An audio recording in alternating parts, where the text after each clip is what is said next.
Hey everybody, Economic Ninja here. I hope you're doing good. We're going to be talking about Turkey today and the crisis in the lira. It's an absolutely amazing topic, and I really feel horrible for the people of Turkey, but quite frankly, with anything in any country, any economic system, it obviously takes a revolution to get something going.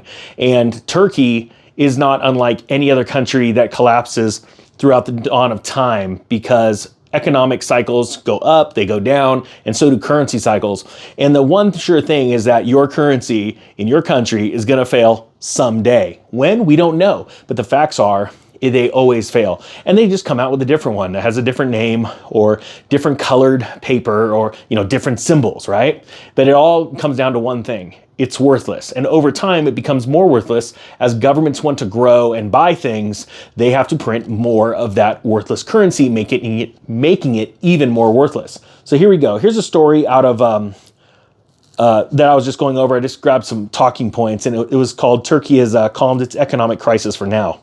And it's talking about Turkey's crisis, putting a spotlight on the historically robust area of the economy, the banks. It says faith in the local banking system has remained resolute despite repeated currency depreciations, sacking of the central bank's boom-bust cycle. Now, the country's lenders are at the center of the government's rescue plan for the lira unveiled this week. The plan pays Turks. Now, this is where I wanted to go. The only part I really want to grab for this and talk about it. The country's lenders are at the center of this plan, and the government came out with this plan to pay Turks to keep their bank deposits in lira, so keep the national currency in their bank accounts, and to keep and not pull any money out. Okay. Now think about this. This is their plan. I'm going to repeat it again. Keep their money in lira in their bank accounts in Turkey. Do not pull it out of the banking system, no matter what happens in the currency markets. Now, for now, the lira's sell-off has calmed, with the currency regaining a chunk of its massive losses that it sustained over the last year. But some people are really skeptical of this. Now, here's the deal. In the system, they're going to be giving you a higher rate of return. Now, you have to think about this. Keep your money in the bank. Don't pull it out. I'm sure that there's going to be some type of penalties if this happens.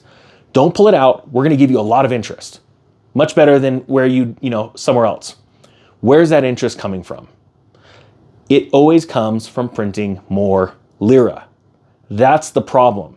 These are one of those situations in life. You have to look back and take that 20,000 foot, sort of view and go, wait a minute. Eventually, you're paying me more. You're trying to calm this market. It's almost like one of those, hey, there's nothing to see here. I hope they forget about it. Let's let the news cycle turn on to something else and let people rage about that, right? Just keep your money in there. Don't pull it out. We're going to give you higher rates of return, but we're actually printing more money to give it to you, even devaluing it more. This is a last-ditch effort. This actually has happened multiple times before in other countries throughout the world, and it is going to fail. It is only buying time. That is what's going on here. And I want people to understand that. And as much as my heart goes out for these people, because it's horrible watching this go on, there has to be a revolution. Now, a lot of people go, I don't like to even suggest, and I'm not talking about a war revolution. It's getting out of the system revolution.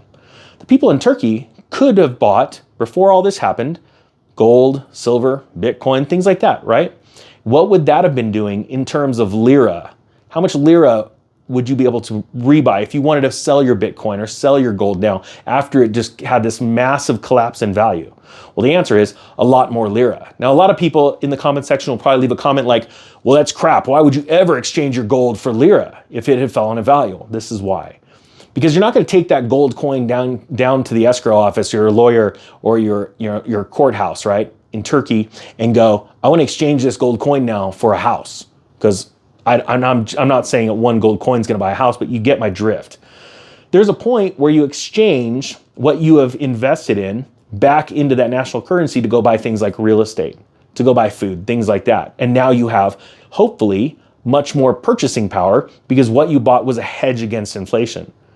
So that's one thing. That's a revolution. When people decide, you know what? I'm looking at my national currency and they keep printing more and more of it, and I've had enough. What I'm going to do is I see the long-term trend is that my national currency is going to go down in value. So why don't I buy something that I believe over the long term? Speculators just, they go buy a coin or they go buy some crypto and they expect to just explode overnight. And if it doesn't, they get all upset and they sell it. That's not an investor. That's not a prudent person, an intelligent person, a patient person. It's time to think like that and go, I'm going to get out of the fiat debt system. It doesn't mean you're always out of it. You're going back and forth because you go, hey, I want to buy a house. I can afford a house cash now because I was patient and let my investments build in value against a deflationary, or not deflationary, I apologize, a collapsing currency. And the truth is, and give the example as we close, the dollar. The dollar's been falling in value ever since it was printed. They say all the time, the dollar's lost 98% of its value when you look at purchasing normal goods. Like a loaf of bread 100 years ago cost this many dollars, now it costs this much, right? So it's lost its value. The truth is, if you would have had a gold coin 100 years ago, you look at how much it's worth now, you say, I could actually buy a lot more bread than one loaf or two loaves. You see what I'm saying? So I just want to close with that. As this happens, it's hard to watch this, but it's also good for all of us around the world to look at Turkey, to look at Venezuela, look at Argentina in the past. There's so many countries that have went through this situation in just the last 20 years. And quite frankly, I believe every country in the next year or two are going to go through something similar to this. So be ready. And with that being said, the Economic Ninja is out.